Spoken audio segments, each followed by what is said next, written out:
Assalamualaikum warahmatullahi wabarakatuh. Selamat datang di YouTube channel Sejarah Ahlul Bait Rasulullah. Pada video kali ini, Ahlussunnah wal Jamaah mengisahkan tokoh kontroversi dengan begitu objektif dan terukur. Semoga dapat mengambil pelajaran dari sejarah hidup Imam Ali bin Abi Thalib radhiyallahu anhu oleh Muhammad Al-Hamid Al-Husaini.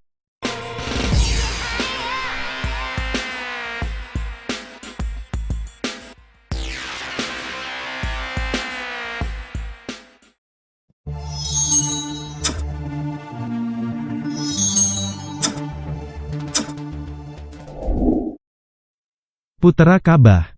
Tentang tempat kelahiran Imam Ali radhiyallahu anhu. A1 Hakim dalam buku Al-Mustadrak, Jilid 3, halaman 483, antara lain mengemukakan. Ketika itu hari Jumat, 13 bulan Rajab, 12 tahun sebelum Nabi Muhammad SAW mendapat risalah. Seorang wanita, meskipun perutnya nampak besar sekali, bersama suaminya melakukan tawaf mengelilingi Ka'bah. Wanita yang bernama Fatimah itu tiba-tiba merasakan perutnya sakit. Ketika rasa sakitnya bertambah, segera diberitahukan kepada suaminya, Abu Talib. Mendengar keluhan itu, Abu Talib segera menggandeng istrinya masuk ke dalam Ka'bah. Menurut perkiraan, istrinya kelelahan. Diharapkan dengan beristirahat sebentar rasa sakitnya akan berkurang. Kenyataannya tidak seperti yang diperkirakan Abu Talib. Perut Fatimah bertambah sakit. Fatimah yang sudah berkali-kali melahirkan, telah mengerti isyarat apa yang sedang dialaminya. Sebagai seorang wanita yang soleh, ia tidak mengungkapkan isyarat itu kepada suaminya. Dia khawatir jika suaminya tahu, tentu maksud suaminya menyelesaikan tawaf akan terganggu. Ia tidak ingin berbuat demikian. Suaminya tetap dianjurkan menyelesaikan tawafnya. Dalam keheningan dan keredupan Baitullah, rumah Allah, Fatimah merasa perutnya bertambah mulas. Di saat itu yang teringat di hati Fatimah ialah bahwa rasa sakitnya akan berkurang dengan datangnya pertolongan Allah. Fatimah segera mengangkat tangan, yang sebelumnya memegang perut untuk menahan rasa sakit dan dengan suara sayu tersengal-sengal, berucap, "Ya Allah, ya Tuhanku. Aku bernaung kepadamu, kepada utusan-utusanmu dan kitab-kitab yang datang darimu. Aku percaya kepada ucapan datukku Ibrahim, pendiri rumah ini. Maka demi pendiri rumah ini dan demi jabang bayi yang ada di dalam perutku, aku mohon kepadamu untuk dimudahkan kelahirannya." Beberapa saat seusai mengucapkan doa, lahirlah bayi dengan selamat. Bayi ini adalah putra keempat dari Fatimah. Sepanjang ingatan orang, inilah untuk pertama kali seorang wanita melahirkan putranya dalam Ka'bah. Kelahiran bayi ini hanya disaksikan oleh ayah bundanya saja. Kejadian yang luar biasa ini, beritanya segera tersiar ke berbagai penjuru. Berbondong-bondonglah mereka, terutama keluarga Bani Hashim, datang ke Ka'bah, guna menyaksikan bayi yang baru lahir. Di antara yang datang ialah Nabi Muhammad SAW. Bayi ini saudara misan beliau sendiri. Beliau menggendong bayi tersebut, kemudian bersama ayah ibunya pulang ke rumah Abu Talib. Meskipun bayi ini merupakan putra keempat, namun oleh ayahnya dipandang sebagai kurnia besar yang dilimpahkan Allah kepada keluarganya. Kegembiraan Abu Talib ini tercermin dari perintah yang segera dikeluarkan untuk menyelenggarakan pesta walimah. Guna memeriahkan pesta itu, beberapa ekor ternak dipotong. Pemuka-pemuka Quraisy diundang mengunjungi pesta itu sebagai penghormatan atas kelahiran puteranya.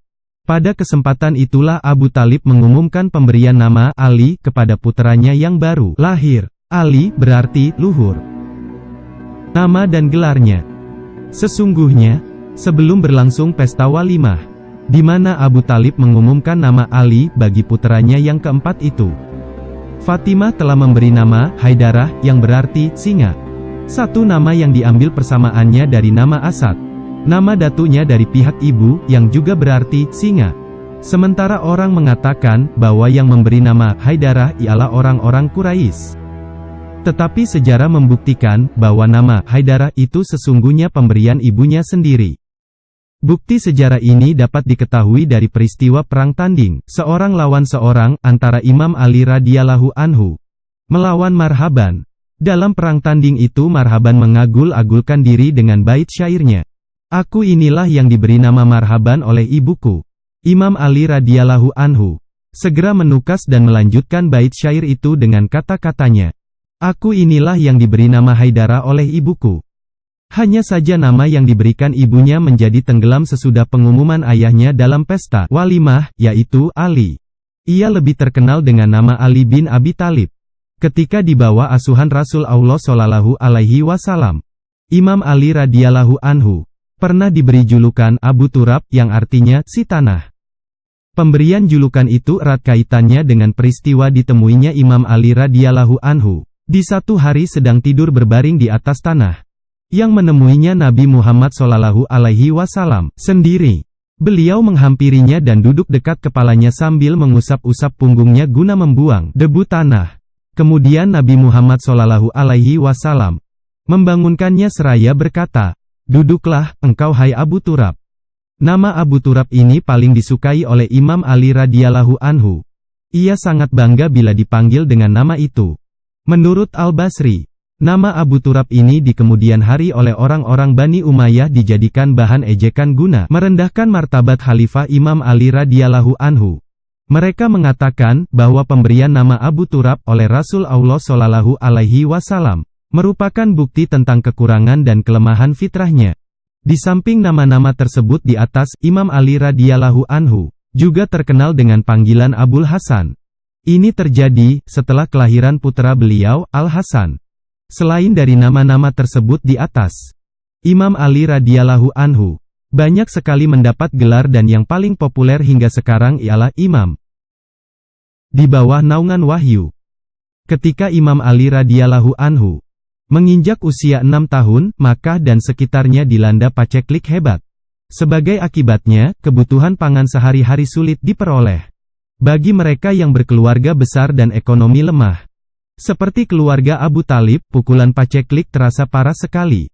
Pada masa paceklik ini, Nabi Muhammad Shallallahu Alaihi Wasallam telah berumah tangga dengan Siti Khadijah binti Khuwailid radhiyallahu anhu. Beliau tak dapat melupakan budi pamannya yang telah memelihara dan mengasuh beliau sejak kecil hingga dewasa. Bertahun-tahun beliau hidup di tengah-tengah keluarga Abu Thalib, mengikuti suka dukanya dan mengetahui sendiri bagaimana keadaan penghidupannya. Dalam suasana paceklik ini, Nabi Muhammad Shallallahu Alaihi Wasallam menyadari betapa beratnya beban yang dipikul pamannya, Abu Thalib, yang sudah lanjut usia. Hati beliau terketuk dan segera mengambil langkah untuk meringankan beban pamannya. Nabi Muhammad Shallallahu Alaihi Wasallam mengetahui bahwa Abbas bin Abdul Muthalib, juga paman beliau, adalah seorang terkaya di kalangan Bani Hashim. Dibanding dengan saudara-saudaranya, Abbas mempunyai kemampuan ekonomis yang lebih baik. Dengan tujuan untuk meringankan beban Abu Thalib, beliau temui Abbas bin Abdul Muthalib. Kepada pamannya itu beliau kemukakan betapa berat derita yang ditanggung Abu Thalib sebagai akibat paceklik. Kemudian, dalam bentuk pertanyaan, Nabi Muhammad Shallallahu Alaihi Wasallam berkata, "Bagaimana paman, kalau kita sekarang ini meringankan bebannya? Kusarankan agar paman mengambil salah seorang anaknya. Aku pun akan mengambil seorang." Abbas bin Abdul Muthalib menyambut baik saran Nabi Muhammad Shallallahu Alaihi Wasallam. Setelah melalui perundingan dengan Abu Thalib, akhirnya terdapat kesepakatan. Ja'far bin Abi Thalib diserahkan kepada Abbas, sedang Ali bin Abi Thalib radhiyallahu anhu diasuh oleh Nabi Muhammad Shallallahu Alaihi Wasallam. Sejak itu Imam Ali radhiyallahu anhu diasuh oleh Nabi Muhammad Shallallahu Alaihi Wasallam, dan istri beliau, Siti Khadijah binti Khuwailid radhiyallahu anhu. Bagi Imam Ali radhiyallahu anhu sendiri, lingkungan keluarga yang baru ini bukan merupakan lingkungan asing. Sebab Nabi Muhammad sendiri dalam masa yang panjang pernah hidup di tengah-tengah keluarga Abu Thalib. Malahan yang menikahkan Nabi Muhammad Shallallahu Alaihi Wasallam dengan Siti Khadijah binti Khuwailid radhiyallahu anhu, juga Abu Thalib. Bagi Nabi Muhammad Shallallahu Alaihi Wasallam, Imam Ali radhiyallahu anhu bukan hanya sekedar saudara misan, malahan dalam pergaulan sudah merupakan saudara kandung. Lebih-lebih setelah dua orang putra lelaki beliau, Al-Qasim dan Abdullah, meninggal. Betapa besar kasih sayang yang beliau curahkan kepada putra pamannya itu dapat diukur dari berapa besarnya kasih sayang yang ditumpahkan Abu Thalib kepada beliau. Bahkan pada waktu dekat menjelang bisah, Nabi Muhammad Shallallahu Alaihi Wasallam sering mengajak Imam Ali radhiyallahu anhu Menyepi di Gua Hira, yang terletak dekat kota Mekah. Ada kalanya Imam Ali radhiyallahu anhu diajak mendaki bukit-bukit sekeliling Makkah guna menikmati keindahan dan kebesaran ciptaan Allah. Sejak usia muda Imam Ali radhiyallahu anhu sudah menghayati indahnya kehidupan di bawah naungan wahyu ilahi. Sampai tiba saat kematangannya untuk menghadapi kehidupan sebagai orang dewasa. Selama masa itu beliau mengikuti perkembangan yang dialami Rasul Allah Shallallahu Alaihi Wasallam. Dalam kehidupannya, sungguh merupakan saat yang sangat menguntungkan bagi pertumbuhan jiwa Imam Ali radhiyallahu anhu, dengan berada di dalam lingkungan keluarga termulia itu. Periode yang paling berkesan dalam kehidupan Imam Ali radhiyallahu anhu adalah dimulai dari usia 6 tahun sampai Nabi Muhammad Shallallahu Alaihi Wasallam menerima wahyu pertama dari Allah.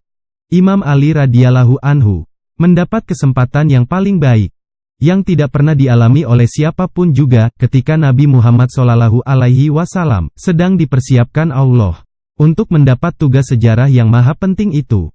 Imam Ali radhiyallahu anhu menyaksikan dari dekat saudara misalnya melaksanakan ibadah kepada Allah dengan cara yang berbeda sama sekali dari tradisi dan kepercayaan orang-orang Makkah ketika itu. Imam Ali radhiyallahu anhu menyaksikan juga betapa saudara misalnya menjauhi kehidupan jahiliyah, menjauhi kebiasaan minum khamar, menjauhi perzinahan. Selain itu, dengan mata kepala sendiri Imam Ali radhiyallahu anhu menyaksikan dan mengikuti perkembangan jiwa dan pikiran Nabi Muhammad Shallallahu Alaihi Wasallam. Semua warisan yang telah diterima Imam Ali radhiyallahu anhu dari para orang tuanya, kini berkembang mekar di hadapan seorang maha guru yang cakap dan bijaksana, yaitu putra pamannya sendiri. Manusia terbesar di dunia itulah yang menghubungkan diri Imam Ali radhiyallahu anhu dengan Allah. Masa kanak-kanak. Tentang usia Imam Ali radhiyallahu anhu. Ketika Rasul Allah Shallallahu Alaihi Wasallam mulai melakukan dakwah risalah, terdapat riwayat yang berlainan. Sebagian riwayat mengatakan bahwa Imam Ali radhiyallahu anhu pada waktu itu masih berusia 10 tahun. Sementara ahli sejarah lain mengatakan Imam Ali radhiyallahu anhu ketika itu telah berusia 13 tahun. Yang terakhir ini antara lain ditegaskan oleh Syekh Abdul Qasim Al-Balahi. Masalah usia Imam Ali radhiyallahu anhu ini banyak dipersoalkan oleh penulis sejarah karena ada kaitannya dengan penilaian. Apakah Imam Ali memeluk agama Islam di masa kanak-kanak ataukah setelah akil balik? Tampaknya riwayat yang lebih kuat mengatakan bahwa Imam Ali radhiyallahu anhu telah berusia 13 tahun pada waktu Rasul Allah Shallallahu Alaihi Wasallam memulai dakwahnya. Pada waktu Nabi Muhammad Shallallahu Alaihi Wasallam menerima tugas dakwah ilahiyah, Imam Ali radhiyallahu anhu menyambutnya tanpa bimbang dan ragu. Hal itu dimungkinkan karena lama sebelumnya ia telah langsung hidup di bawah naungan Rasul Allah Shallallahu Alaihi Wasallam. Bila ada hal yang ketika itu tidak mudah difahami Imam Ali radhiyallahu anhu, hanyalah mengenai cara-cara pelaksanaan risalah dan beban tanggung jawab yang harus dipikulnya sebagai orang beriman.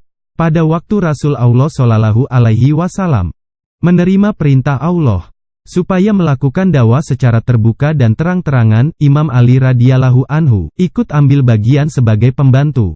Imam Ali radhiyallahu anhu antara lain menyampaikan seruan-seruan Rasul Allah Shallallahu Alaihi Wasallam kepada sejumlah orang tertentu di kalangan anggota-anggota keluarganya.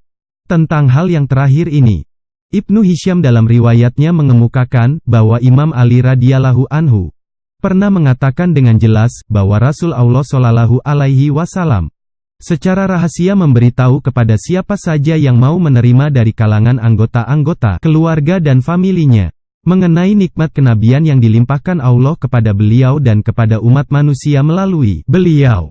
Untuk itu Rasul Allah Shallallahu Alaihi Wasallam menyampaikan dakwahnya lebih dahulu kepada anggota-anggota keluarga yang paling dekat, yaitu istrinya sendiri Siti Khadijah radhiyallahu anhu dan saudara misan asuhannya Imam Ali radhiyallahu anhu. Setelah kepada dua orang itu, barulah kepada Zaid bin Haritsah, putra angkatnya. Imam Ali radhiyallahu anhu sendiri sebagai orang yang paling dini melakukan tugas dakwah membantu Rasul Allah Shallallahu Alaihi Wasallam pernah menerangkan bahwa pada masa itu tidak ada satu rumah pun yang menghimpun anggota-anggota keluarga dalam agama Islam, selain rumah tangga Rasul Allah Shallallahu Alaihi Wasallam. Dan Khadijah radhiyallahu anhu. Dan akulah orang ketiga dalam rumah itu. Aku menyaksikan langsung cahaya wahyu dan risalah serta mencium semerbaknya bau kenabian, demikian, kata Imam Ali radhiyallahu anhu. Ali bin Al-Husain bin Ali bin Abi Thalib, cucu Imam Ali radhiyallahu anhu. Melalui sebuah riwayat memberitahukan kapan datuknya mulai memeluk agama Islam. Ia mengatakan, ia beriman kepada Allah dan Rasul-Nya 3 tahun lebih dulu sebelum orang lain. Masa remaja. Dari sejarah hidupnya. Sejak usia kanak-kanak langsung menerima asuhan Rasul Allah Shallallahu Alaihi Wasallam. Tidak ada keraguan lagi, bahwa Imam Ali radhiyallahu anhu merupakan orang yang paling dini menerima hidayah ilahi. Paling dulu beriman dan bersujud kepadanya. Para peneliti buku-buku riwayat akan menemukan kenyataan tersebut dan dapat mengetahuinya dengan jelas. Dalam masa remaja, Imam Ali radhiyallahu anhu sudah aktif membantu dakwah Rasul Allah Shallallahu Alaihi Wasallam. Menurut Abdullah bin Abbas, Imam Ali radhiyallahu anhu sendiri pernah menceritakan tentang hal itu sebagai berikut. Setelah turun ayat 214 surah Asy-Syura, perintah Allah kepada Rasul-Nya supaya memperingatkan kaum kerabat yang terdekat. Beliau memanggil aku, kemudian berkata, "Hai Ali, Allah telah memerintahkan supaya aku memberi peringatan kepada kaum kerabatku yang terdekat." Aku merasa agak sedih, sebab aku tahu, jika aku berseru kepada mereka melaksanakan perintah itu, aku akan mengalami sesuatu yang tidak kusukai. Oleh karena itu aku diam saja sampai datanglah Jibril yang berkata kepadaku, "Hai Muhammad, jika engkau tidak berbuat seperti yang diperintahkan kepadamu, Tuhan akan menjatuhkan azab kepadamu. Oleh karena itu, hai Ali, buatlah makanan. Masaklah paha kambing dan sediakan untuk kita susu sewadah besar. Setelah itu kumpulkan keluarga Bani Abdul Muthalib. Mereka hendak kuajak bicara dan akan kusampaikan apa yang diperintahkan Allah kepadaku. Semua yang diperintahkan beliau kepadaku, kukerjakan segera." Kemudian anggota-anggota keluarga Bani Abdul Muthalib kuundang supaya hadir. Jumlah mereka yang hadir kurang lebih 40 orang. Di antara mereka itu terdapat para paman Rasul Allah Shallallahu Alaihi Wasallam, seperti Abu Talib, Hamzah, Abbas dan Abu Lahab. Setelah semuanya berkumpul, Rasul Allah Shallallahu Alaihi Wasallam memanggilku dan memerintahkan supaya makanan segera dihidangkan. Hidangan itu kusajikan. Rasul Allah Shallallahu Alaihi Wasallam mengambil sepotong daging, lalu diletakkan kembali pada tepi baki. Beliau mempersilakan mereka mulai menikmati hidangan. "Silakan kalian makan, bismillah." Mereka semua makan dan minum sekenyang-kenyangnya. Demi Allah, mereka masing-masing makan dan minum sebanyak yang kuhidangkan. Ketika Rasul Allah Shallallahu Alaihi Wasallam hendak mulai berbicara, beliau didahului oleh Abu Lahab. Abu Lahab berkata kepada hadirin dengan sinis, "Kalian benar-benar sudah disihir oleh saudara kalian." Karena ucapan Abu Lahab semua yang hadir pergi meninggalkan tempat. Keesokan harinya aku diperintahkan lagi oleh Rasul Allah Shallallahu Alaihi Wasallam supaya mempersiapkan segala sesuatunya seperti kemarin.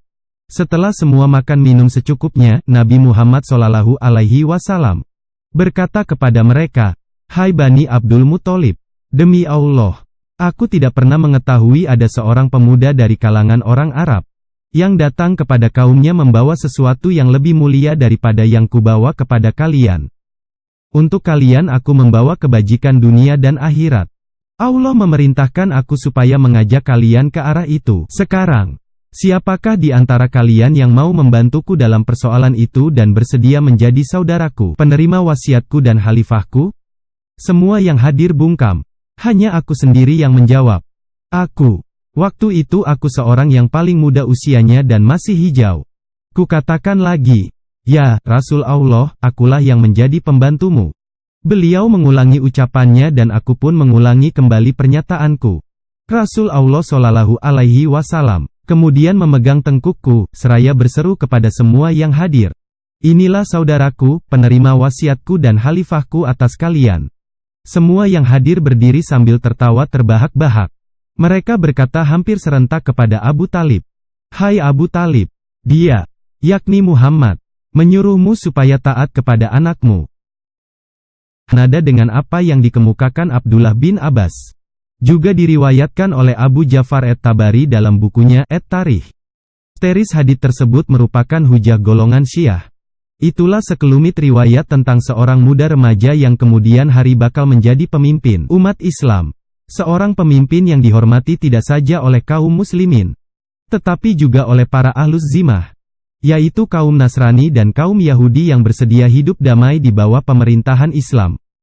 Di depan Abu Lahab, orang yang selama ini selalu mengancam-ancam dan menuntut supaya Rasul Allah Shallallahu Alaihi Wasallam menghentikan dakwahnya, Imam Ali radhiyallahu anhu, yang masih remaja itu berani menyatakan dukungan dan bantuannya kepada Nabi Muhammad Shallallahu Alaihi Wasallam.